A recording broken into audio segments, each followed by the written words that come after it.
Hi, Jill Villasana here with some hot tips for the ACT.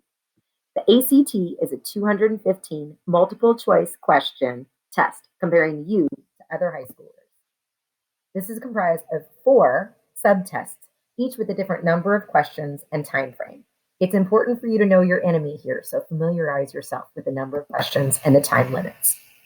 When you're getting ready for test day, you want to make sure that you're planning backwards, not just considering the clothes and the testing materials you'll need to take, but also breakfast, how much time it's going to take you to get to the testing site.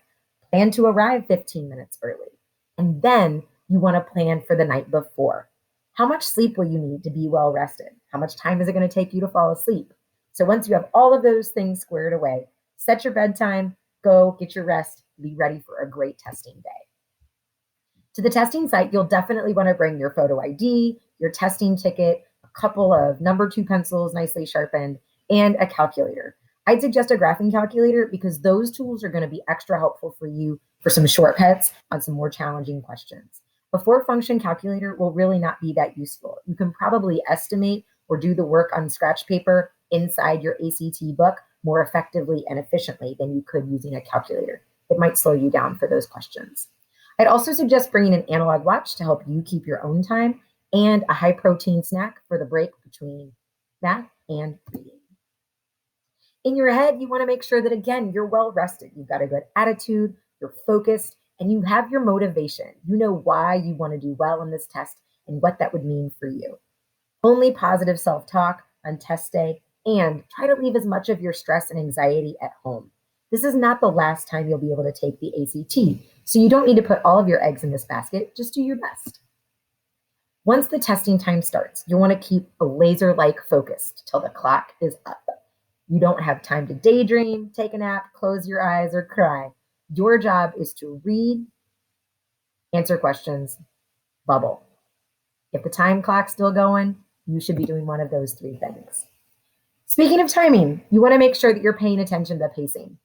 The pacing is going to depend on the test you're taking and the potential score that you'd like to earn.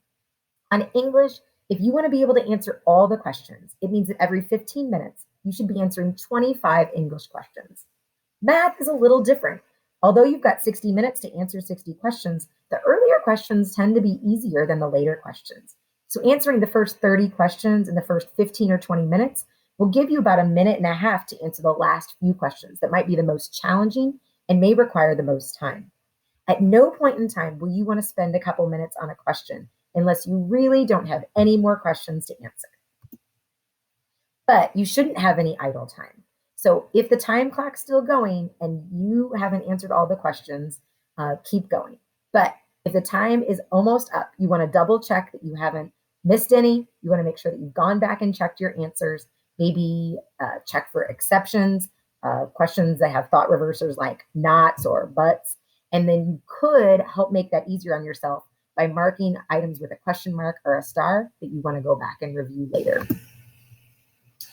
Guessing is something that you want to avoid, but you definitely don't want to leave anything blank. If you can make an educated guess, that's going to be your best bet. You can always eliminate options by marking them off on your test booklet.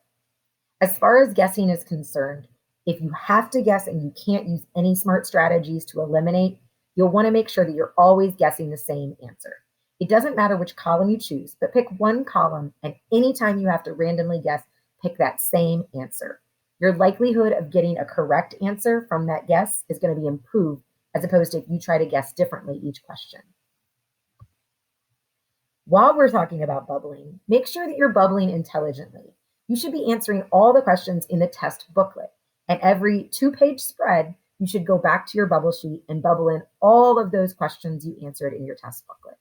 That means that you're only going to be stopping to bubble about every 10 questions, and it's going to reduce the number of times you have to bubble. It's going to reduce the likelihood that you'll get off on your bubbling, and it's going to make sure that you've got easy ways to keep track of what you should be bubbling. So when you're going to your bubble sheet the first time, you want to make sure that you're saying the test number, question number, and then you'll check that on your answer sheet.